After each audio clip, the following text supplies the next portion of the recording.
अब मालती के मन में माधवी से जलन होने लगी। वह यह भूल गई कैसे माधवी ने उसे नरक से निकालकर नई जिंदगी दी है।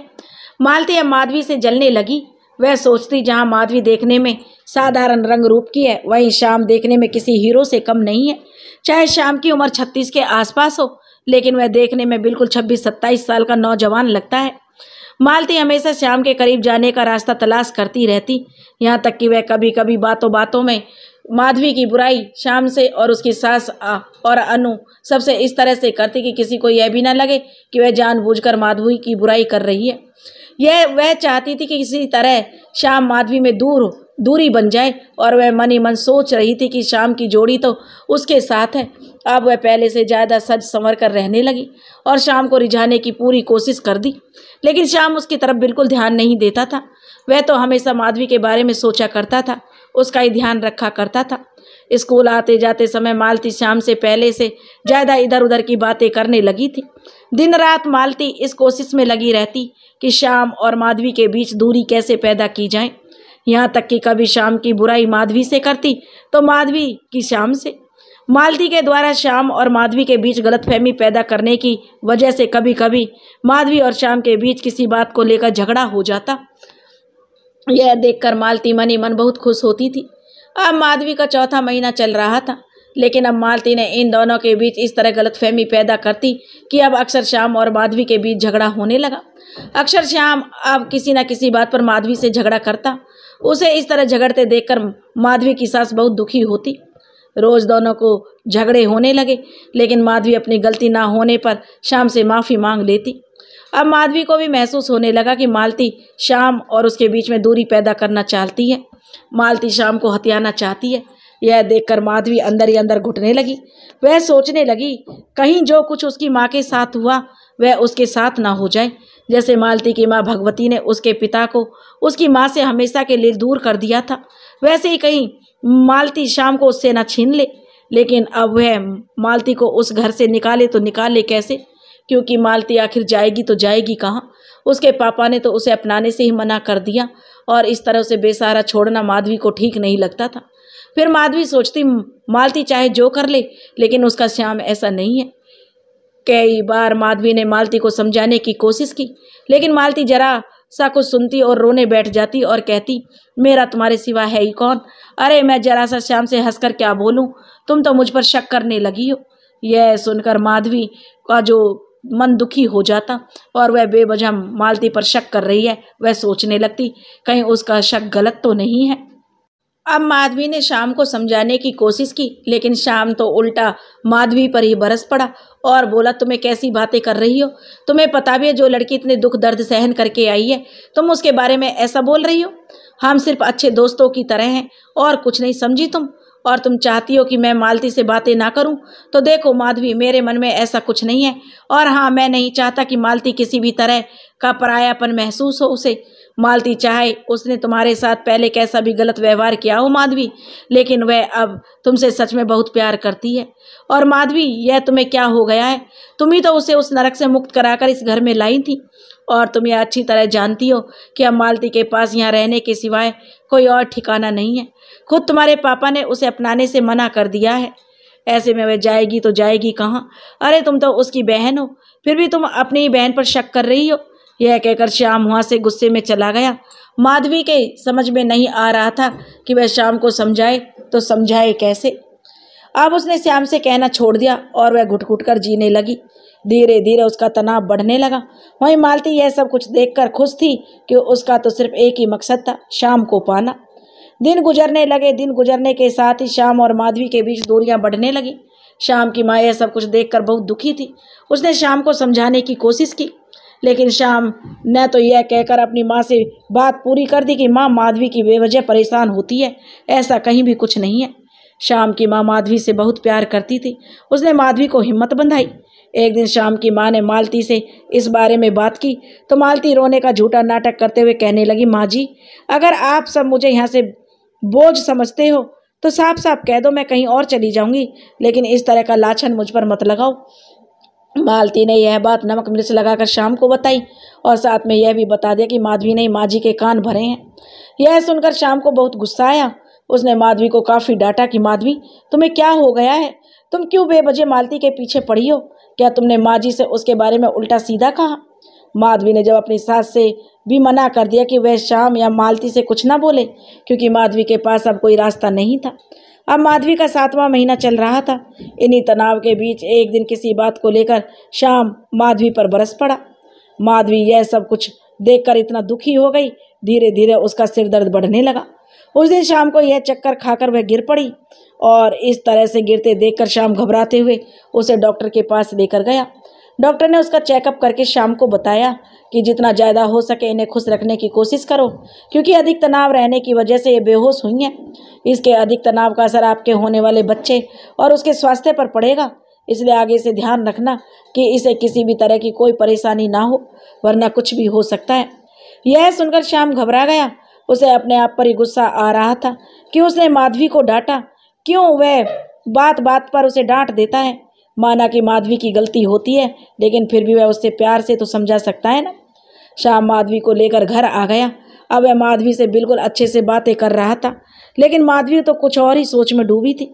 यह सब देखकर मालती सोचने लगी, उसने श्याम और माधवी के बीच दूरी पैदा की है। वह वापस नज़दीकियों में बदल जाए, उसे कैसे भी करके श्याम को हथियाना होगा, इससे पहले कि कुछ हो, इससे पहले वो और एक हो जाएं। मालती श्याम के प्यार में पूरी तरह पागल हो चुकी थी। अब उसे कुछ भी गलत या सही नजर नहीं आ रहा था। श्याम ने माधवी को दवा देकर रात को लगभग 10 बजे सुला दिया और खुद भी सो गया। रात के लगभग 1 बजे श्याम के मोबाइल की घंटी बजी। मोबाइल की घंटी बजने से जो माधवी की नींद खुल गई। इससे पहले वह कुछ कहती श्याम ने फ़ोन उठा लिया। माधवी की नींद खुल चुकी थी, लेकिन फिर भी वह सोने का नाटक करने लगी। उसे यह सोचकर हैरानी हो रही थी, इतनी रात गए शाम को फ़ोन कौन कर सकता है। लेकिन जैसे ही श्याम ने फ़ोन पर कान लगाया और उधर से आवाज़ आई, हेलो, मैं मालती। वह बोला, ठीक है, मैं अभी आता हूँ। यह सुनकर माधवी को बहुत दुख हुआ। वह सोचने लगी, इतनी रात गए मालती ने शाम को फ़ोन किया है। श्याम अपने बिस्तर पर से उठा। उसने माधवी की तरफ देखा। माधवी तो जैसे गहरी नींद में सोई थी। उसे सोई जानकर श्याम उससे उठा और सीधे कमरे से बाहर निकल गया। यह देखकर माधवी की आंखों में आंसू बरस पड़े। वह सोचने लगी, इसका मतलब उसकी पीठ पीछे श्याम और मालती के बीच कुछ चल रहा है। सच्चाई क्या है इसका पता तो आज लगा कर रहेगी। यह सोचकर वह जल्दी से उठी और दबे कदमों से श्याम के पीछे चल दी। जैसे ही श्याम ने मालती के कमरे का दरवाज़ा खोला और अंदर प्रवेश किया, वैसे ही माधवी चुपके से जाकर मालती के कमरे की खिड़की के पास खड़ी हो गई, जहाँ से वह मालती और श्याम को किसी को भी अंदर से दिखाई ना पड़े। वह श्याम और मालती को अच्छे से देख सके और उनके बीच में होने वाली बातों को सुन सके। कमरे में अंदर जाते ही श्याम को मालती दिखाई नहीं दी, तो उसने मालती को आवाज़ दी। अचानक मालती पीछे की तरफ से उनके गले लग गई। यह देखकर माधवी की आंखों से आंसू बहने लगे।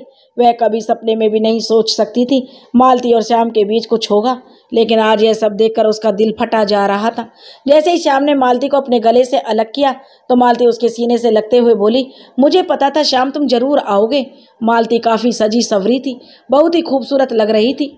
उसे अपने से लिपटे देखकर श्याम ने उसे अलग करते हुए कहा, मालती तुम्हारी तबीयत तो ठीक है ना? यह सुनकर मालती बोली, हाँ मेरी तबीयत बिल्कुल ठीक है। तब श्याम बोला, लेकिन तुमने फ़ोन पर बताया था तुम्हारी तबीयत ठीक नहीं है, इसलिए मुझे जो मजबूर होकर आना पड़ा। कहीं तुम्हारी तबीयत ज़्यादा ख़राब तो नहीं? माधवी परेशान न हो इसलिए मैंने माधवी को कुछ नहीं बताया। यह सुनकर मालती मुस्कुराते हुए बोली, वह सब तो एक बहाना था। तब श्याम ने हैरानी से उसकी तरफ देखते हुए बोला, मतलब? तब मालती बोली, तुम्हें अपने पास बुलाने का बहाना था श्याम। यह कहकर उसने श्याम का हाथ अपने हाथों में ले लिया और बोली, श्याम मैं तुमसे बहुत प्रेम करती हूँ, बहुत प्यार करने लगी हूँ मैं तुमसे, और हमेशा के लिए तुम्हें अपना बनाना चाहती हूँ। यह सुनकर श्याम ने उसका हाथ झटके से छुटा दिया और बोला, मालती तुम्हारी तबीयत ठीक नहीं है, तुम कैसी फालतू की बातें कर रही हो? यह सुनकर मालती ने फिर श्याम का हाथ अपने हाथों में ले लिया और कहा, मैं फालतू की बातें नहीं कर रही हूँ श्याम। मैं जब भी तुम्हें देखती हूँ ना, पता नहीं मुझे क्या हो जाता है। मैं बस दिन रात तुम्हारे ख्यालों में डूबी रहती हूँ, हमेशा तुम्हारे सपने देखा करती हूँ। मैं तुम्हें हमेशा के लिए पा लेना चाहती हूँ, तुम में खो जाना चाहती हूँ। मैं सच कह रही हूँ, मैं तुमसे प्यार करती हूँ, नहीं रह सकती अब तुम्हारे बिना। अपनी जान से ज़्यादा चाहती हूँ मैं तुम्हें, और तुम्हें अपना बनाना चाहती हूँ श्याम। इसलिए मैंने तुम्हें आज बुलाया, मैं हमेशा के लिए तुम्हें अपना बना लेना चाहती हूँ। यह सुनकर श्याम को गुस्सा आ गया और उसने कहा, मालती यह कैसी अनाप शनाप बक रही हो तुम? तुम्हें अच्छी तरह पता है ना मेरा और तुम्हारा क्या रिश्ता है। यह सुनकर मालती बोली, हाँ अच्छी तरह पता है, हमारा जीजा साली का रिश्ता है और अब मैं साली से तुम्हारी घरवाली बनना चाहती हूँ। यह सुनकर श्याम गुस्से में बोला, बकवास बंद करो अपनी और आइंदा ऐसी घटिया बात मेरे सामने मत करना। कहकर श्याम जैसे ही जाने लगा, मालती ने उसे हाथ पकड़कर रोक लिया और उसके सीने से लगते हुए बोली, श्याम अब मैं तुमसे बहुत प्रेम करती हूँ, नहीं रह सकती तुम्हारे बिना। तुम जो कहोगे मैं कर सकती हूँ, लेकिन मुझे आज अपना बना लो। कहना था कि श्याम ने झटके से उसे अलग कर दिया, लेकिन मालती उससे अलग होना नहीं चाहती थी। वह जबरदस्ती उसके गले लगने की कोशिश करने लगी। तब श्याम को गुस्सा आ गया और उसने एक जोरदार तमाचा मालती के गाल पर रख दिया और गुस्से में बोला, खबरदार, जो आज के बाद ऐसी घटिया बातें की तो मैं सिर्फ माधवी से प्यार करता हूँ, समझी तुम? मैंने तुम्हें आज तक ऐसी नज़र से कभी नहीं देखा, मैंने सिर्फ तुम्हें एक अच्छे दोस्त की तरह माना है। यह सब देखकर और सुनकर माधवी की आंखों में आंसू बहने लगे। तब मालती आंखों से आंसू लिए हुए बोली, लेकिन श्याम। तब श्याम बोला, बस मालती, अब मैं कुछ नहीं सुनना चाहता। मैं कभी सोच भी नहीं सकता था तुम इतनी घटिया और नीच हरकत करने के बारे में सोच सकती हो। अरे जिस बहन ने तुम्हें नरक से मुक्ति दिलाई, तुम्हें अपने घर में जगह दी, तुम्हारे खुद के माँ बाप ने तुम्हें अपनाने से इनकार कर दिया और तुम्हें उस बहन ने अपनाया। तुम्हें कभी किसी चीज़ की कमी महसूस नहीं होने दी, हमेशा तुम्हें अपनी जान से ज़्यादा चाहा। आज तुम अपनी बहन का घर बर्बाद कर देना चाहती हो। शर्म आनी चाहिए तुम्हें, तुम एक औरत होकर एक औरत का घर उजाड़ना चाहती हो। अरे गलत तो मैं था, मैंने हमेशा तुम्हें दोस्त समझा, लेकिन माधवी शायद उन्हें पूरी तुम्हारी इन घटिया हरकतों से तुम पर शक हो गया था। वह तुम्हें अच्छे से जानती है, इसलिए उसने कई बार मुझे समझाने की कोशिश की, लेकिन मैं नालायक हूँ, उसकी बात को समझ नहीं सका और उल्टा उसे ही उल्टा सीधा कह दिया। तुम्हारी बातों में आकर ना जाने मैंने अपनी माधवी का कितना दिल दुखाया है। यह कहते हुए श्याम की आंखों में आंसू आ गए। तब मालती बोली, श्याम मैं। तब श्याम बोला, अगर तुम्हारे अंदर जरा भी इंसानियत बाकी है तो आज के बाद ऐसी घटिया हरकत मत करना। अरे तुम तो बड़ी खुशकिस्मत हो जो माधवी जैसी एक देवी जैसी बहन तुम्हें मिली है। तुम क्या समझती हो तुम्हारे रूप जाल में फंसकर मैं अपनी माधवी को धोखा दे दूंगा? नहीं मालती, नहीं। मैं अपनी माधवी के रूप से नहीं, उसकी आत्मा से प्यार करता हूँ और मेरे लिए दुनिया की सबसे खूबसूरत औरत है, समझी तुम? मैं अपनी रमा को तो खो चुका हूँ, अब अपनी माधवी को नहीं खो सकता। अपनी जान से ज़्यादा प्यार करता हूँ मैं उससे। जाने अनजाने में मैंने उसे बहुत दुख दिया है, लेकिन आज के बाद मैं उसे कोई तकलीफ नहीं होने देना चाहता। श्याम की बातें सुनकर माधवी को अपने आप पर गुस्सा आने लगा। उसने एक देवता जैसे इंसान पर शक किया। उसका दिल किया कि वह भागकर श्याम के गले लग जाए और उससे माफ़ी मांगे, उसके गले लगकर फूट फूट कर रोए, लेकिन फिर उसने अपने आप को रोके रखा। यह कहकर श्याम ने मालती की तरफ देखा और हाथ जोड़कर बोला, बस तुमसे विनती है कि तुम्हारी वजह से अब मेरी माधवी को कुछ सहना ना पड़े। यहाँ जो कुछ भी हुआ है इसके बारे में माधवी को कुछ पता नहीं चलना चाहिए, वरना मेरी माधवी और टूट जाएगी। श्याम की बातें सुनकर मालती एक तरफ बस उसे घूर कर देखती रही। उसने कई बार अपनी बातें कहने की कोशिश की, लेकिन श्याम ने उसे बोलने का मौका नहीं दिया। जैसे ही श्याम मालती के दरवाजे की तरफ बढ़ा तो माधवी भागकर अपने कमरे में आकर ऐसे सो गई कि उसे किसी के बारे में कुछ पता ही ना हो और वह गहरी नींद सो रही हो। श्याम गुस्से में मालती के कमरे का दरवाज़ा खोलकर बाहर आया और अपने कमरे में आकर अंदर से दरवाज़ा लगा लिया और बेड पर बैठ गया। उसकी आंखों में आंसू बह रहे थे। फिर उसने माधवी की तरफ देखा। माधवी गहरी नींद में सोने का नाटक जो कर रही थी। माधवी को गहरी नींद में सोते देखकर श्याम की आंखों में आंसू आ गए। उसने सोती हुई माधवी के माथे पर एक किस दी और हल्के से बालों को सहलाते हुए बोला, मुझे माफ़ कर दो माधवी, मैंने जाने अनजाने में तुम्हारा दिल बहुत दुखाया। मेरी वजह से तुम्हें कितना कुछ सहना करना पड़ा, लेकिन मैं तुम्हें अपनी जान से ज़्यादा प्यार करता हूँ। मैं अपनी रमा को तो खो चुका हूँ, अब तुम्हें नहीं खो सकता। तुम सही थी, तुमने कई बार मुझे समझाने की कोशिश की थी माधवी, लेकिन मैं ही नहीं समझ पाया। मैं सिर्फ मालती को एक अच्छा दोस्त समझता था, लेकिन मालती के बारे में इतनी घटिया और नीच मनसा थी उसके मन में, मैं यह कभी समझ नहीं पाया। मुझे माफ़ कर दो माधवी। यह कहते हुए उसकी आंखों से आंसू निकल पड़े। उसने कुछ देर माधवी को निहारते रहा, फिर उसका हाथ अपने हाथों में लेकर कुछ सोचते सोचते गहरी नींद में सो गया। शाम को गहरी नींद में सोते ही माधवी ने अपनी आंखें खोली। उसकी आंखों में भी आंसू थे। आज तक कहीं ना कहीं वह भी अपने दिल में श्याम और मालती को लेकर शक कर रही थी, लेकिन आज मालती और श्याम की बातें सुनकर उसे श्याम पर गर्व हो रहा था। वह भगवान का धन्यवाद कर रही थी, उसे श्याम जैसा पति मिला, उसे इतना चाहने वाला। यह सोचते हुए उसकी आंखों में आंसू आ गए। वह सोचने लगी, वह तो बड़ी खुशकिस्मत है जो उसे श्याम जैसा प्यार करने वाला पति मिला है। श्याम इंसान नहीं देवता है। देवता सोचते हुए उसकी आंखों में आंसू निकल आए। और वह सोचने लगी आज के बाद चाहे कुछ भी हो जाए, लेकिन वह अपने श्याम पर कभी शक नहीं करेगी और कभी भी उन्हें तकलीफ नहीं पहुंचाएगी। कभी भी श्याम ने तो हमेशा एक अच्छा पति होने का फर्ज निभाया था, लेकिन शायद वह कभी एक अच्छी पत्नी होने का फर्ज नहीं निभा पाई। लेकिन अब मैं अपने श्याम की हमेशा एक देवता की तरह पूजा करूंगी। और यह सोचते हुए न जाने कब वह भी गहरी नींद में सो गई। सुबह जैसे ही माधवी की नींद खुली तो उसने देखा श्याम पहले ही वहां से जा चुका था। माधवी अपने बिस्तर से उठी और सीधे ही बाथरूम में घुस गई। माधवी की शुरू से आदत थी कि वह सबसे पहले स्नान आदि से निवृत्त होकर घर के कार्य करती थी। जैसे माधवी बाहर आई तो उसने अपने मंदिर में आकर दिया जलाया, भगवान के सामने प्रार्थना की। तभी अचानक वहां श्याम आ गया। श्याम के हाथ में दूध का गिलास और कुछ फल थे। श्याम माधवी को देखते ही बोला, चलो अब जल्दी से नाश्ता कर लो। यह सुनकर माधवी बोली, इतनी सुबह सुबह? तब श्याम बोला, मुझे कुछ नहीं सुनना, चलो। यह कहकर उसने माधवी के पास कुर्सी पर बैठा दिया, पास वाली कुर्सी जो वहां पर पड़ी थी, और अपने हाथों से उसे फल खिलाने लगा। तभी अचानक उसे बाहर शोर सुनाई दिया।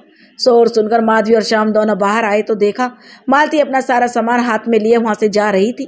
श्याम की माँ उसे जाने का कारण पूछ रही थी, लेकिन मालती रो रही थी, कुछ कह नहीं रही थी। तब श्याम की माँ ने श्याम से बोली, देखो बेटा, अरे भला यह कहाँ जाएगी? ये भी तो इसका कोई ठिकाना भी तो नहीं है। यह सुनकर श्याम कुछ नहीं बोला और गुस्से में उसने मुंह दूसरी तरफ फेर लिया। तब मालती माधवी के पास आकर हाथ जोड़कर बोली, माधवी मेरी बहन, मैंने जाने अनजाने में तुझे बहुत दुख पहुंचाया है, मुझे माफ़ कर दो। यह कहकर मालती फूट फूट कर रोने लगी, कहने लगी, मुझे अपनी गलती का एहसास है बहन, लेकिन अब मैं और तुम लोगों पर बोझ नहीं बन सकती, इसलिए घर छोड़कर जा रही हूँ।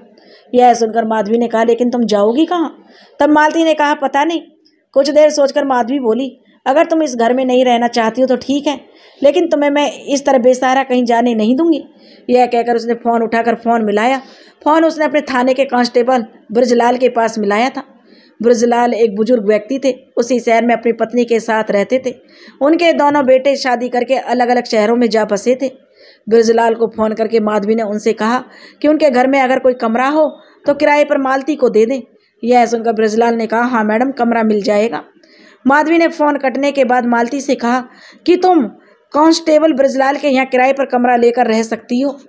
यह सुनकर मालती फूट फूट कर रोने लग गई और माधवी के पैरों में पकड़कर कहने लगी, आज तक तुमने हमेशा मेरा भला सोचा है, लेकिन शायद मैं ही अच्छी नहीं हूँ। यह सुनकर माधवी बोले, अरे ये क्या कह रही हो, उठो उठो, जल्दी उठो। और उठकर मालती को माधवी ने गले लगा लिया, लेकिन श्याम ने उसकी तरफ गुस्से में एक बार भी नहीं देखा। मालती भी श्याम से नजरें चुराती हुई वहां से चली गई। मालती कांस्टेबल ब्रजलाल के मकान में किराए के कमरे में रहने लगी। अभी स्कूल की गेस्ट टीचर की जॉब भी उसने छोड़ दी थी और वह इस शहर में एक होटल में वेटर की नौकरी करने लगी।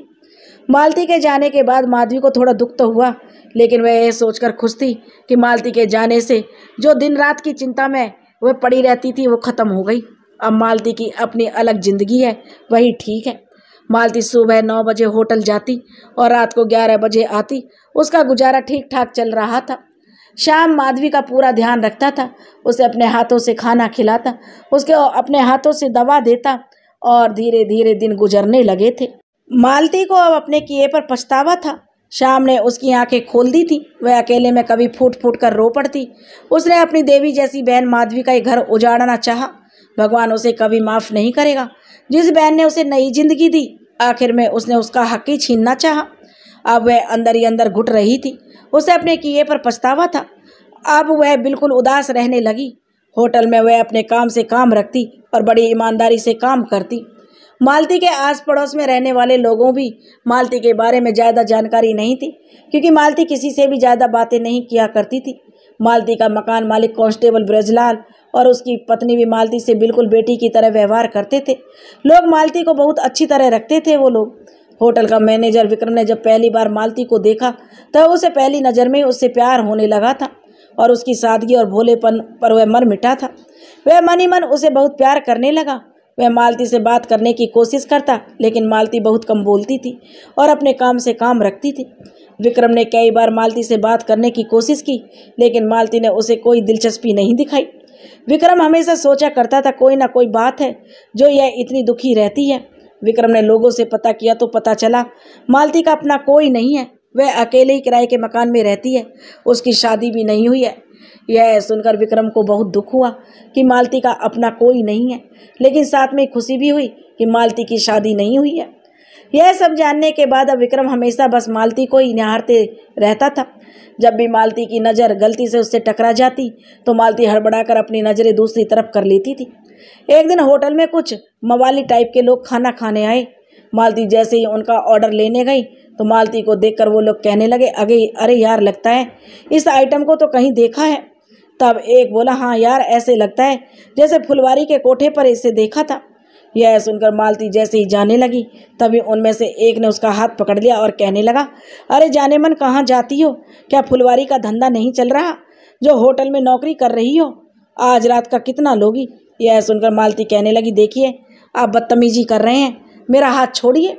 लेकिन उन लोगों ने मालती का हाथ नहीं छोड़ा और मालती से छेड़छाड़ करने लगे। मालती ने ज़बरदस्ती अपना हाथ छुड़ाने की कोशिश की। इसी शोर शराबे की आवाज़ जैसे विक्रम के कानों में पहुंची। विक्रम आया और देखा कुछ गुंडे मवाली मालती के साथ छेड़छाड़ कर रहे हैं और ज़बरदस्ती करने की कोशिश कर रहे हैं। तो विक्रम को बहुत गुस्सा आया।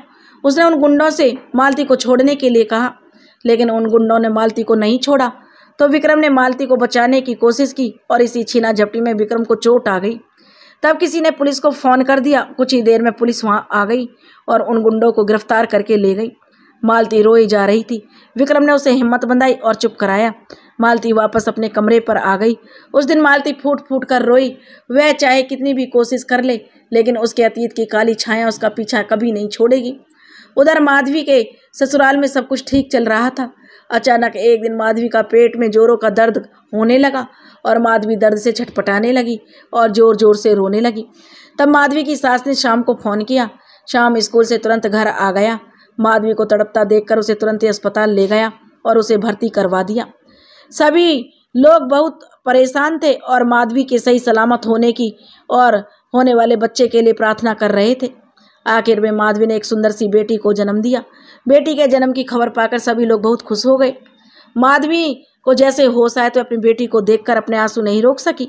उसके आंखों से आंसू छलक आए तो श्याम ने उसे गले लगा लिया और कहने लगा, अनु, अपनी छोटी बहन को पाकर तो जैसे फूल ही नहीं समा रही थी। वह तो यह खबर मालती ने भी सुनी तो मालती भी बहुत खुश हुई। दूसरे दिन जल्दी ही माधवी से मिलने पहुंच गई थी। अपने साथ माधवी के लिए कुछ फल और उस बच्ची के लिए कुछ कपड़े खिलौने साथ ले गई थी। लेकिन श्याम ने मालती की तरफ देखा भी नहीं। मालती को अपने किए पर पछतावा था, इसलिए उसने कुछ नहीं कहा और बस अपनी बहन और उस छोटी सी नन्ही सी जान से मिलकर आ गई। आज माधवी की बेटी का नामकरण था। मोहल्ले के सभी लोग आए हुए थे। मालती भी आई हुई थी, लेकिन लोगों की बातें सुनकर माधवी की आंखों में आंसू आ गए। सब औरतें बातें बना रही थी कि माधवी के माता पिता कैसे हैं जो कभी माधवी की सुध भी नहीं लेते। भला ऐसे उत्सव पर तो मायके वालों का होना चाहिए। तभी अचानक माधवी के पिता वहाँ आ गए। अपने पिता को देखकर माधवी की आंखों में आंसू आ गए। उसने अपने पिता को गले लगा लिया। वह माधवी और उसके ससुराल वालों के लिए कुछ कपड़े, बच्चों के लिए खिलौने और फल मिठाई लेकर आए थे। सब हंसी खुशी माधवी की बेटी का नामकरण संपन्न हुआ और आखिर में अनु ने अपनी छोटी बहन का नाम दीप यानी दीप सिखा रखा। अपने माँ पापा को देखकर बोली, अच्छा नाम है ना मेरी छोटी बहन का, अनु यानी अनुराधा और दीप यानी दीप सिखा। यह सुनकर सभी खिलखिलाकर हंस पड़े। अपनी बेटी का नामकरण उत्सव में अपने पिता को देखकर माधवी की खुशी का ठिकाना नहीं रहा। वह अपने पापा के गले लगकर फूट फूट कर रो पड़ी। माधवी को गले लगते देखकर मालती का मन भी अपने पापा के गले लगकर रोने को हुआ, लेकिन उसके पापा ने एक बार भी उसकी तरफ नहीं देखा। यह देखकर मालती अंदर ही अंदर टूटती चली गई और वह बिना खाना खाए वहाँ से अपने कमरे पर लौट गई। एक दिन विक्रम ने मालती से अपने प्यार का इजहार किया और कहा, मालती, जब से मैंने तुम्हें देखा है पहली नज़र में ही तुमसे प्यार करने लगा हूँ और तुम्हें अपनी जीवन साथी बनाना चाहता हूँ। क्या मालती तुम मेरा हाथ थाम लोगी? यह सुनकर मालती ने विक्रम की तरफ हैरानी से देखा और बिना कुछ कहे वहाँ से जाने लगी। तब विक्रम ने उसका हाथ पकड़ लिया और बोला, मालती, तुमने मेरे सवाल का जवाब नहीं दिया। यह सुनकर मालती बोली कि मैं आपसे प्यार नहीं करती और हाँ, आज के बाद प्लीज़ मुझसे ऐसी बातें मत करना। यह कहकर मैं वहाँ से चली गई। विक्रम उसे एकटक देखता रह गया। विक्रम की बात सुनकर मालती कमरे पर जाकर फूट फूट कर रोकने लगी और सोचने लगी, उसकी ज़िंदगी में शायद शादी जैसा कोई शब्द है ही नहीं। आज जो विक्रम उससे प्यार करने का दावा कर रहा है, जब उसकी असलियत जानेगा तो लोगों की तरह उससे भी वो भी नफरत करने लगेगा। शायद अब उसकी ज़िंदगी में अंधेरा ही अंधेरा लिखा हुआ है। दूसरे दिन जब मालती होटल गई तो विक्रम ने उससे बात करने की कोशिश की, लेकिन मालती ने उसकी तरफ देखा भी नहीं। थक हार कर विक्रम ने चुप रहने में ही अपनी भलाई समझी। इस तरह 2 दिन निकल गए, लेकिन मालती ने ना तो विक्रम की तरफ देखा। विक्रम ने कोशिश की, लेकिन मालती ने उससे बात करने को ही तैयार नहीं थी। एक दिन जब विक्रम अपनी गाड़ी से घर लौट रहा था तो उसने देखा मालती खड़ी हुई किसी साधन का इंतजार कर रही थी। यह देखकर विक्रम ने अपनी गाड़ी रोकी और कहा, मालती, शायद तुम्हें इतनी रात गए अब कोई साधन ना मिले, इसलिए मैं तुम्हें घर छोड़ देता हूँ, आ जाओ। लेकिन मालती ने कोई जवाब नहीं दिया। यह सुनकर विक्रम बोला, देखो मालती, यह समय सोचने का नहीं है, जल्दी से आ जाओ, मैं तुम्हें घर छोड़ दूंगा। तब मालती बोली, नहीं, मैं खुद चली जाऊंगी। तब विक्रम ने कहा कि यह समय खतरे से खाली नहीं है मालती, और इस समय अकेली लड़की के लिए कोई भी खतरा हो सकता है, इसलिए तुम प्लीज़ आ जाओ। मालती विक्रम की बात सुनकर, जो विक्रम के साथ गाड़ी में बैठने में ही उसने अपनी भलाई समझी, वह विक्रम की बगल में आकर बैठ गई और अपना मुंह दूसरी तरफ कर लिया। विक्रम ने उससे बात करने की कोशिश की, लेकिन मालती ने कोई जवाब नहीं दिया। आखिरकार विक्रम ने एक मंदिर के आगे गाड़ी रोक दी। उसे इस तरह गाड़ी रोकते देखकर मालती ने हैरानी से कहा, क्या हुआ, तुमने गाड़ी यहाँ क्यों रोक दी? यह सुनकर विक्रम बोला, मालती, मुझे तुमसे कुछ बात करनी है। यह कहकर वह गाड़ी से उतर गया। तब मालती गाड़ी से उतरते हुए बोली कि इस तरह सुनसान जगह पर गाड़ी रोकना मुझे कुछ ठीक नहीं लग रहा, मुझे घर जाना है।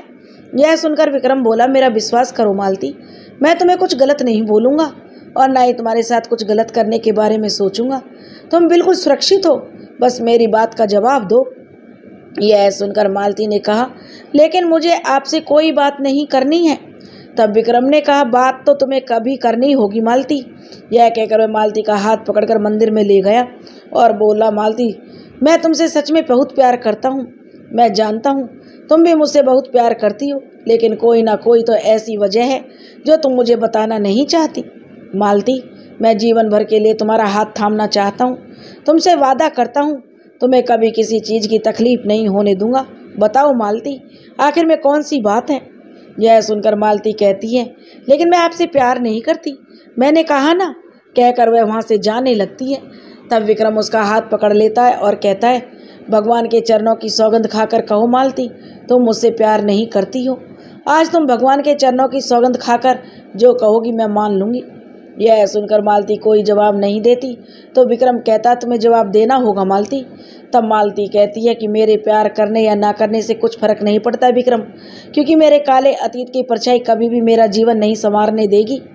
मेरे अंधेरे जीवन में कभी कोई रोशनी नहीं आ सकती। यह सुनकर विक्रम कहता है, कैसा काला अतीत? तब मालती कहती है, तुम मेरे अतीत के बारे में जानोगे, ना जानो तो ही अच्छा, नहीं तो तुम लोगों की तरह मुझसे नफरत करने लगोगे। यह सुनकर विक्रम कहता, मालती, मैं कुछ समझा नहीं, साफ साफ बताओ। तब मालती विक्रम को बता देती है कि वो फिर बाद में रोते हुए कहती है, क्या तुम अभी भी मेरा हाथ थामना चाहोगे? क्या एक ऐसी लड़की जो समाज की नज़रों में एक बदनाम लड़की है? यह सुनकर विक्रम कोई जवाब नहीं देता तो मालती रोते हुए अपना मुंह दूसरी तरफ कर लेती है और कहती है, मैं जानती थी, मैंने कहा था ना, तुम भी और लोगों की तरह मुझसे नफरत करने लगोगे। तब विक्रम मालती के सामने आता है और उसका मुंह अपने हाथों में लेकर कहता है, तुमने ये कैसे सोच लिया मालती कि मैं और लोगों की तरह निकलूँगा? मैंने तुम्हारे तन से नहीं, तुम्हारी आत्मा से प्रेम किया है। तुम यह मत सोचो मालती, मैंने जब से तुम्हें पहली बार देखा था तो तुम्हारी सुंदरता को देखकर ही प्रेम किया था। पता नहीं क्यों तुम्हारे भोलेपन और सादगी को देखकर मैं तुमसे प्यार कर बैठा था। और मैं मानता हूँ कि लोग चाहे तुम्हारे बारे में कुछ भी बोलें, लेकिन मेरे लिए तुम गंगा जल की तरह पवित्र हो। तुम्हारी आत्मा गंगा जल की तरह पवित्र है। लोगों का क्या, निर्दोष होते हुए भी औरत पर कीचड़ उछालते हैं। आखिर में दोष औरतों को ही देते हैं। कोई किसी औरत का दर्द नहीं समझना चाहता। मैं अच्छी तरह जानता हूँ जो भी औरत इस दर्द को बर्दाश्त करती है उस पर क्या बीती होगी, लेकिन फिर भी यह समाज उन्हें दोष देता है। मालती, तुम्हारी बात सुनकर मैं इतना तो जान चुका हूँ, तुमने ज़िंदगी में बहुत कुछ दर्द सहन किया है और अब मैं तुम्हारी ज़िंदगी में खुशियाँ भर देना चाहता हूँ। क्या तुम मेरा हाथ थामना चाहोगी? यह कहकर विक्रम अपना हाथ आगे कर देता है तो मालती की आंखों से आंसू निकल आते हैं। वह रोते हुए अपना हाथ विक्रम के हाथ पर रख देती है। तब विक्रम उसे गले लगाता है और मालती फूट फूट कर रो पड़ती है और विक्रम मंदिर में उससे वादा करता है चाहे कितनी भी परेशानी आए लेकिन वह उसका साथ कभी नहीं छोड़ेगा। फिर विक्रम उसके कमरे पर उसे छोड़कर अपने घर चला जाता है। आज मालती को ऐसे लग रहा था जैसे उसकी टूटी हुई कश्ती को किनारा मिल गया। वह भगवान को धन्यवाद कर रही थी। उसके अंधेरी जिंदगी में अब एक रोशनी की किरण दिखाई दे रही थी। आज मालती के चेहरे पर मुस्कान थी। वह सारी रात अपने और विक्रम के भावी जीवन के सपने संजोने लगी, लेकिन कभी कभी यह बात सोचकर उदास हो जाती, कहीं विक्रम के घर वालों ने उसे नहीं अपनाया तो क्या होगा। तभी वह सोचती, लेकिन विक्रम तो हमेशा उसके साथ है। यही सब सोचते हुए आखिर में उसकी आंख लग गई। अब मालती धीरे धीरे नॉर्मल होने लगी। अब वह सबसे बहुत अच्छे से बातें करती थी। उसके चेहरे पर मुस्कान देखकर, उसे खिलखिलाकर हंसते हुए देखकर विक्रम की आत्मा को जैसे सुकून सा मिलता था। कभी कभी विक्रम मालती को लेकर घूमने निकल जाता। दोनों किसी पहाड़ी पर एकांत जगह में बैठकर अपने आने वाले जीवन के सपने संजोते रहते। एक दिन मालती ने विक्रम से कहा, विक्रम। यह कहकर उसने विक्रम का हाथ अपने हाथ में ले लिया और उदास होते हुए बोली, विक्रम, कहीं तुम्हारे घर वालों ने हमारे रिश्ते को स्वीकार नहीं किया तो क्या होगा। एक तो हमारी जाति भी अलग अलग है और ऊपर से मेरे अतीत के बारे में जानकर। यह सुनकर विक्रम के होठों पर उंगली रखते हुए विक्रम ने कहा, मालती, अब उदास होने की जरूरत नहीं है। मैं अपने घर वालों को अच्छी तरह जानता हूँ। वे लोग मेरी खुशी में अपनी खुशी समझते हैं, लेकिन फिर भी अगर ऐसा मोड़ आया कि वे लोग तुम्हें अपनाने के लिए तैयार नहीं होंगे, तब भी मैं तुम्हारा साथ कभी नहीं छोड़ूंगा। ये मेरा वादा है तुमसे। यह सुनकर मालती की आंखों में आंसू आ गए और वह विक्रम के गले लग गई। दूसरे दिन विक्रम मालती से अपने घर चलने के बारे में कहता है। तब मालती कहती है, विक्रम, मैं कोई भी बात छुपाना नहीं चाहती हूँ कि मेरे अतीत के बारे में तुम्हारे घर वालों को भी पता चले। यह सुनकर विक्रम कहता, नहीं मालती, मैं तुम्हारा और लोगों के सामने मजाक नहीं बनाना चाहता हूँ। यह सुनकर मालती कहती है, नहीं विक्रम, मेरा मानना है कि झूठ की बुनियाद पर रखी हुई रिश्ते की दीवार कभी ज़्यादा दिनों तक नहीं चलती। यह सुनकर विक्रम कुछ कहता है। तभी मालती कहती है, प्लीज़ विक्रम, तुम अपने घर वालों से कुछ भी नहीं छुपाओगे। तब विक्रम कहता है, ठीक है, जैसा तुम कहोगी वैसा ही होगा। दूसरे दिन विक्रम मालती को लेकर अपने घर जाता है। विक्रम के साथ मालती को देखकर उसके घर वाले हैरान रह जाते हैं। विक्रम के घर में उसके मम्मी पापा और दादी थे। विक्रम के पापा उस वक्त घर पर नहीं थे, जबकि घर पर माँ और दादी दोनों थी। तब विक्रम कहता, माँ, दादी, यह मालती है। मालती को देखकर उसकी दादी मुस्कुराते हुए कहती है, आओ आओ बेटी, अंदर आओ, और उसे सोफे पर बैठा देती है। कुछ ही देर में विक्रम की माँ मालती के लिए पानी ले आती है। तब विक्रम की दादी पूछती है, अच्छा बेटी, तुम्हारे घर में कौन कौन है। यह सुनकर मालती कुछ कहती, उससे पहले विक्रम कहता, माँ, दादी, मैं आपसे कुछ कहना चाहता हूँ। तब उसकी माँ कहती है, अब क्या कहेगा बेटा, तुमने ही तो कहा था तुम मालती से प्रेम करते हो, उससे शादी करना चाहते हो। तब उसकी दादी कहती है, अरे मालती जैसी बहू पाकर हम तो धन्य हो गए। ऐसे लगता है जैसे भगवान ने बड़ी फुर्सत से बनाया इसे, साक्षात लक्ष्मी लगती है, लक्ष्मी। तब विक्रम कहता है, लेकिन मैं कुछ बताना चाहता हूँ दादी। तब उसकी दादी कहती है, अब भला और क्या बताने की ज़रूरत है। तब विक्रम कहता है, पहले आप मेरी बात तो सुनिए। यह कहकर मालती के अतीत की सारी घटनाएं वह अपनी दादी और माँ को सुना देता है। मालती के अतीत की घटना सुनकर विक्रम की दादी के चेहरे के भाव बदल जाते हैं। वह आग बबूला हो जाती है और गुस्से में खड़े होते हुए कहती है, तुमने यह सोच भी कैसे लिया विक्रम कि इस बदचलन लड़की को तुम्हारी शादी के लिए हम हाँ करेंगे। यही सोचकर तुम क्या इसे घर लाए थे। अरे हमने तो इसकी सूरत को देखकर ही इसे एक अच्छे घराने की शरीफ लड़की समझा। हमें क्या पता था यह एक बदचलन कोठे वाली है। यह देखकर विक्रम कहता, देखो दादी। तब उसकी दादी कहती है, मुझे कुछ नहीं सुनना विक्रम की माँ भी कुछ कहती है। उससे पहले विक्रम की दादी कहती है, अरे भला हम भी समाज में रहते हैं, हमारी भी समाज में कुछ इज्जत है। क्या मुँह दिखाएंगे हम लोगों को। ऐसी बदचलन लड़की को भला हम अपने जीते जी कभी इस घर की बहू नहीं बनने देंगे। यह सुनकर मालती की आंखों में आंसू आ जाते हैं। तब विक्रम कुछ कहता, उससे पहले ही उसकी दादी उसकी बात बीच में काटकर मालती की तरफ गुस्से से देखते हुए कहती है, अरे कितनी बेशर्म लड़की है, अभी तक यहीं जमी बैठी है, जल्दी से निकलो इस घर से। और विक्रम की माँ की तरफ देखते हुए कहती है, बहू गंगा जल से साफ करना। अब इस घर को, इस कोठे वाली के पैर पड़ते ही हमारा घर अपवित्र हो गया है। तब विक्रम गुस्से में कहता, दादी आपको पता है आप क्या बोल रही हैं। तब विक्रम की दादी कहती है, मुझे अच्छे से पता है मैं क्या कह रही हूँ। अरे इन कोठे वालियों का तो काम है भोले भाले लोगों को फंसाना। जरूर इसने तुम्हारे ऊपर भी अपने रूप का जादू टोना किया होगा।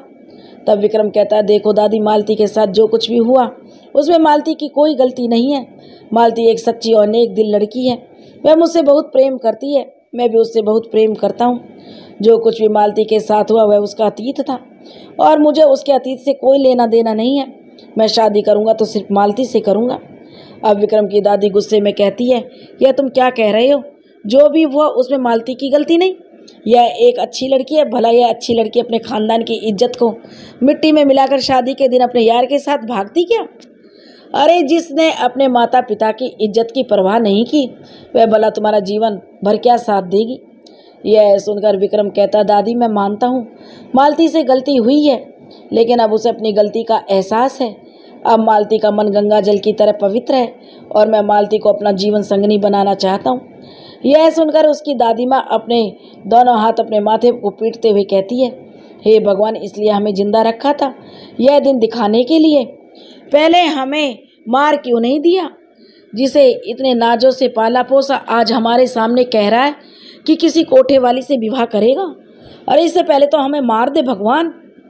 यह कहकर विक्रम की दादी जोर जोर से रोने लगती है। तब विक्रम गुस्से में कहता, दादी आप यह रोना धोना बंद करो प्लीज़। तब विक्रम की दादी कहती है, अरे मनहूस, अभी तक यहीं बैठी हो? मैंने कह दिया ना, तुम चाहे कितनी भी कोशिश कर लो लेकिन मेरे विक्रम को हमसे दूर नहीं कर सकती, समझी तुम? और एक बात कान खोल कर सुन लो, आज के बाद मेरे विक्रम की तरफ और इस घर की तरफ आंख उठाकर भी मत देखना, वरना तुम्हारी आंखें नोच लूँगी। यह शरीफों का घर है, तुम तवाइफ हो, ये कोठा नहीं है तवाइफों के लिए। यह कहकर विक्रम की दादी गुस्से में मालती का हाथ पकड़कर उसे धक्के मारकर निकाल देती है। यह देखकर विक्रम गुस्सा होकर मालती के पीछे चला जाता है और जाते जाते कहता है कि वह सिर्फ शादी करेगा तो मालती से करेगा, वरना किसी से नहीं। मालती वहाँ से रोती हुई भागती हुई जाने लगती है तो विक्रम उसे आवाज़ देकर रोकता है, लेकिन मालती नहीं रुकती। तब विक्रम आकर उसके सामने आ जाता और कहता, मालती मेरी बात सुनो। यह सुनकर मालती कहती है, नहीं विक्रम, मुझे कुछ नहीं सुनना। तब विक्रम कहता है, मालती, दादी ने जो भी तुमसे कहा उसके बारे में मैं माफ़ी मांगता हूँ। तब मालती कहते, विक्रम तुम्हारी दादी ने जो कहा उसमें उसकी कोई गलती नहीं है। जो भी तुम्हारी दादी ने कहा वह बिल्कुल ठीक है। विक्रम, यह तो मेरे कर्मों की सजा है। कभी ना कभी तो एक अच्छी बहन बन सकी मैं और ना ही एक अच्छी बेटी, और जब मुझे मेरी गलती का एहसास हुआ तो अब कुछ नहीं हो सकता, क्योंकि यह समाज ही ऐसा है। यह सुनकर विक्रम कहता है, देखो मालती, मैंने भी पहले कहा था चाहे कोई हमारा साथ दे या ना दे, लेकिन मैं तुम्हारे साथ हूँ हमेशा। मैं मानता हूँ मालती, तुमसे बड़ी गलती हुई अपने घर से भागकर, लेकिन अब तुम्हें तुम्हारी गलती का एहसास है ना। और मालती, पश्चाताप के आंसुओं में तुम्हारे सारे गुनाह बह गए हैं। अब तुम्हारा मन गंगा जल की तरह पवित्र है। यह कहकर मालती को विक्रम गले लगा लेता है और मालती से कहता, चाहे सारा जमाना हमारे खिलाफ हो मालती, लेकिन फिर भी मैं तुम्हारा और ज़िंदगी भर के लिए हाथ थाम लूँगा। वह मालती को लेकर उसके कमरे पर छोड़ देता है। उधर जब विक्रम के पापा घर आते हैं तो विक्रम की दादी नमक मिर्च लगाकर उसे सारी बातें बताती है। सारी बातें जानने के बाद विक्रम के पापा भी आग बबूला हो जाते हैं और जैसे ही विक्रम घर में आता है तो विक्रम के पापा गुस्से में चिल्ला उठते हैं, विक्रम, यह क्या मैं सुन रहा हूँ? तुम उस कोठे वाली से विवाह करोगे? तुमने ये सोच भी कैसे लिया कि हम तुम जो चाहोगे वह तुम्हें करने देंगे? विवाह कोई गुड्डे गुड़िया का खेल नहीं है बेटा, जो हो गया और समझ गए तुम। यह सुनकर विक्रम कहता, पापा, जो कुछ भी मालती के साथ हुआ उसमें मालती की कोई गलती नहीं थी। मालती एक अच्छी लड़की है। तब विक्रम के पापा कहते हैं कि बेटा, हम इस समाज में रहते हैं और समाज के नियम कायदों से हमें चलना पड़ता है, समझ गए तुम? और हम तुम्हारी इस जिद की वजह से समाज में अपनी नाक नहीं कटवा सकते, समझ गए? तब विक्रम कुछ कहता उससे पहले उसके पापा कहते हैं, बस मुझे अब इस मामले में कोई बात नहीं करनी। अच्छा यही होगा कि तुम उस लड़की को भूल जाओ। यह सुनकर विक्रम पैर पटकते हुए अपने कमरे में चला जाता है। उस दिन विक्रम की माँ उसे काफ़ी कहती है, लेकिन वह खाना नहीं खाता और सारी रात मालती और अपने बारे में सोचता है।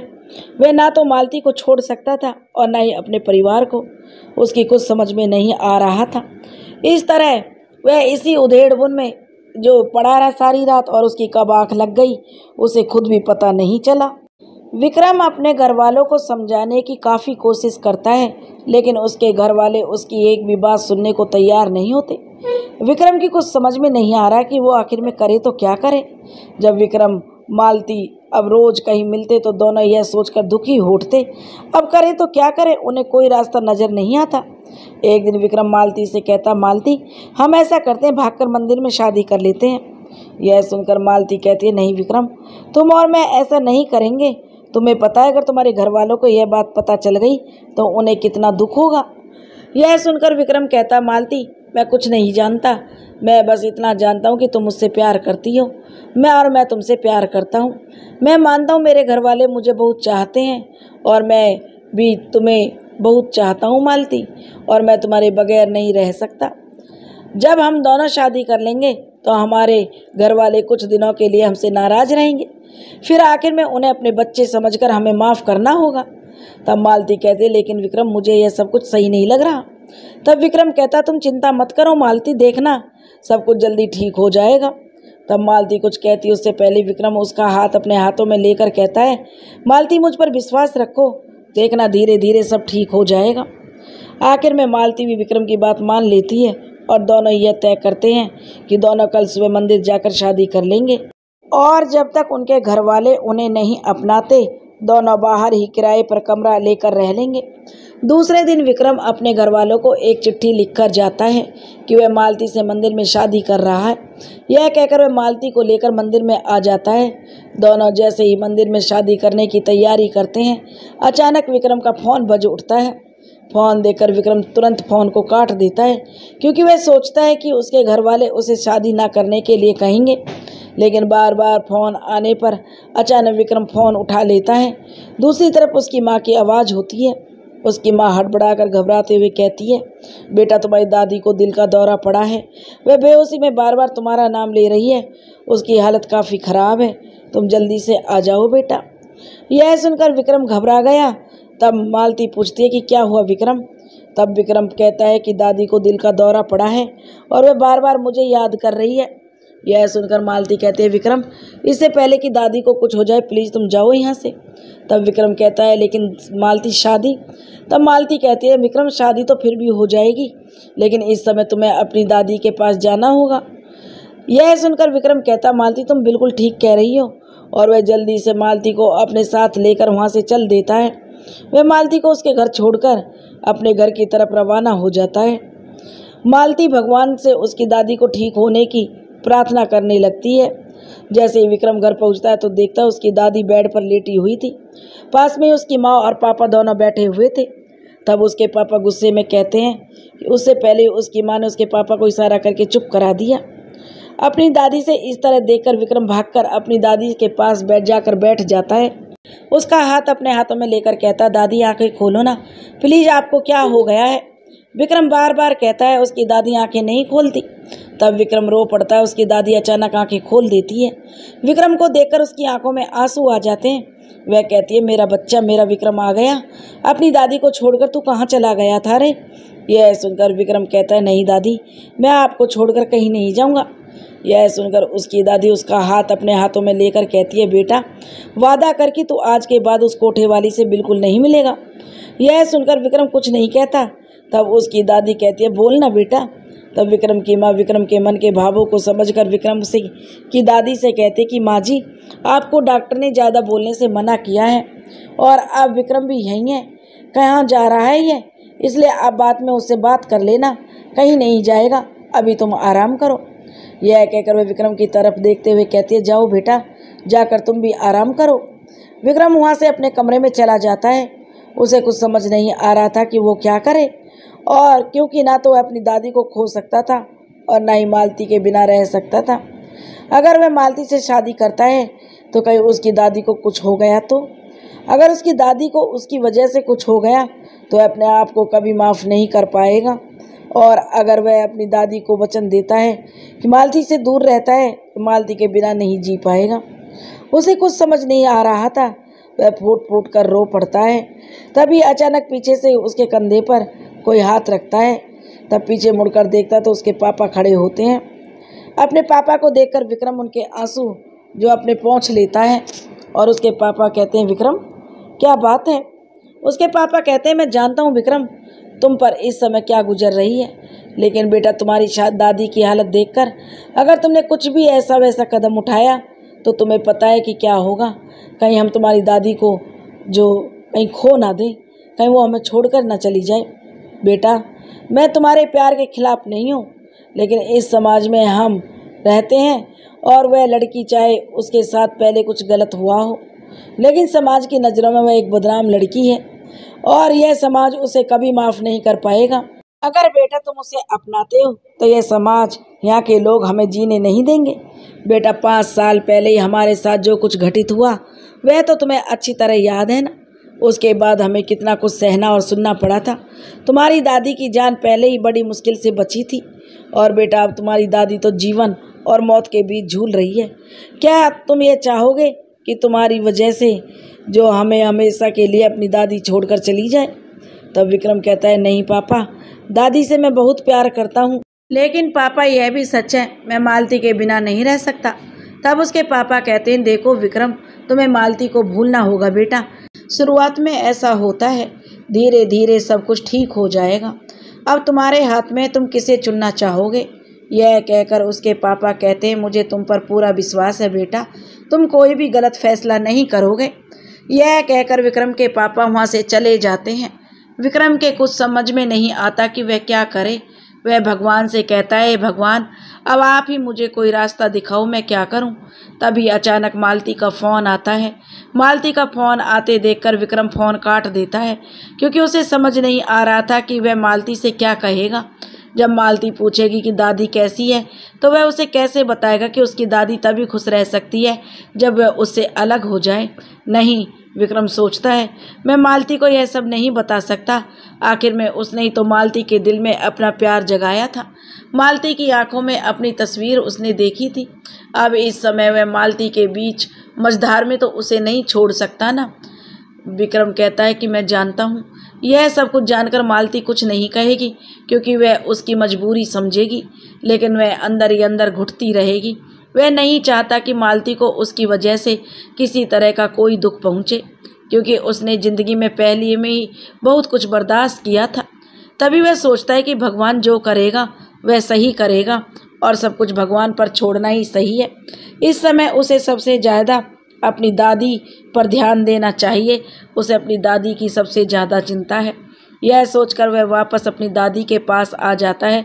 उसकी दादी गहरी नींद में सो रही थी। विक्रम भी अपनी दादी का हाथ अपने हाथों में लेकर वहीं बैठ जाता है। दूसरे दिन विक्रम जैसे ही होटल जाता है उसे मालती दिखाई पड़ती है, लेकिन अधिक काम के चलते हुए मालती से कोई बात नहीं कर पाता। रात को घर वापस आते समय वह मालती को अपनी गाड़ी में बैठने के लिए कहता है। मालती उसकी गाड़ी में बैठ जाती है तो विक्रम गाड़ी स्टार्ट कर देता है। मालती उससे दादी के बारे में पूछती है, लेकिन विक्रम कोई जवाब नहीं देता और उसी मंदिर के सामने जाकर गाड़ी रोक लेता है और मालती को उस मंदिर में ले जाता है। मालती पूछती है, विक्रम मैं बार बार तुमसे पूछ रही हूँ तुम्हारी दादी कैसी है, अब उसकी तबीयत कैसी है? यह सुनकर मालती के हाथ को विक्रम अपने हाथों में ले लेता है और सारी बात मालती को बता देता है। वह कहता है, मालती मेरी दादी नहीं चाहती कि मैं तुमसे कभी मिलूं। मालती दादी की हालत इस समय काफ़ी नाजुक है। मेरी समझ में नहीं आ रहा कि मैं क्या करूं। ना ही मैं तुम्हारे बिना रह सकता हूं और ना ही अपनी दादी को मैं खो सकता हूं। यह सुनकर मालती उदास हो जाती है और फिर कुछ सोचकर झूठी मुस्कान लाते हुए कहती है, विक्रम इस समय तुम्हें अपनी दादी के बारे में सोचना चाहिए। विक्रम भगवान जो भी करता है सोच समझकर करता है। शायद इस जन्म में हमारे नसीब में मिलना नहीं लिखा था, शायद इसलिए भगवान ने ऐसा किया। तब विक्रम कहता है, लेकिन मालती मैं तुम्हारे बिना नहीं रह सकता, मैं तुम्हें कभी खोना नहीं चाहता। मालती मैं कोई ना कोई रास्ता निकाल लूँगा। तब मालती कहती है, विक्रम आगे का तो मुझे पता नहीं है, लेकिन अभी तुम्हें अपनी दादी की इच्छा का ध्यान रखना होगा, क्योंकि अगर उसे ज़रा भी पता चला कि हम दोनों आपस में मिलते हैं, अगर उसे कुछ हो गया तो मैं अपने आप को कभी माफ़ नहीं कर पाऊंगी। क्या विक्रम तुम कभी अपने आप को माफ़ कर पाओगे? यह सुनकर विक्रम कहता, नहीं मालती मैं अपनी दादी को नहीं खो सकता, उसमें मेरी जान बसती है, मैं उसे अपनी जान से ज़्यादा प्यार करता हूँ। तब मालती कहती है, तो विक्रम मेरा कहना मानो, अभी हमसे दूर रहो और दोनों का हम एक दूसरे से दूर रहने में ही भलाई है। सब कुछ भगवान के ऊपर छोड़ दो। अगर हमारी किस्मत में मिलना लिखा होगा तो हम मिलेंगे, और अगर जुदाई लिखी होगी तो शायद अगले जन्म में मिले। यह कहते हुए मालती की आंखों में आंसू आ जाते हैं।